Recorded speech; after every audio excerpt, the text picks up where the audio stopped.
और ये कोई नई बात नहीं है। आप 1989 को याद कीजिए, इलेक्शन रिजल्ट आने के बाद राजीव गांधी चुनाव हार गए, प्रेस कॉन्फ्रेंस की, कहा कि ये कैसे हो सकता है, मैं तो इस रिजल्ट को मान ही नहीं सकता।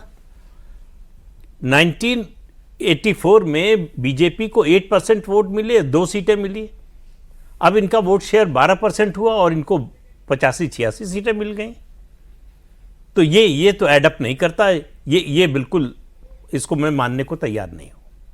तो ये कोई पहला मौका नहीं। दूसरा, वोट की चोरी कैसे होती है। 1952 पहला जनरल इलेक्शन, रामपुर से मौलाना आजाद चुनाव लड़ रहे थे, चुनाव हार गए।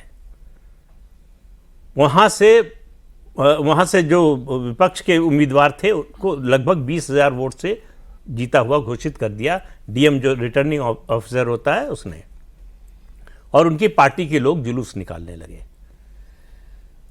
तब तक पता चला, वायरलेस से पता चला प्रधानमंत्री जवाहरलाल नेहरू को।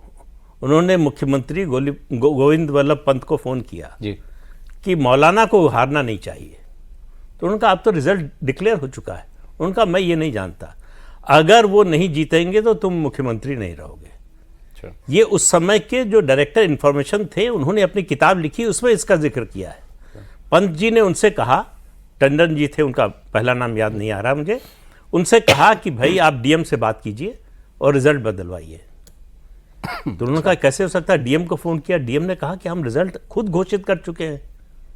तो बोले कि अगर जो है नहीं होगा तो ना पंत जी की नौकरी रहेगी ना आपकी नौकरी रहेगी।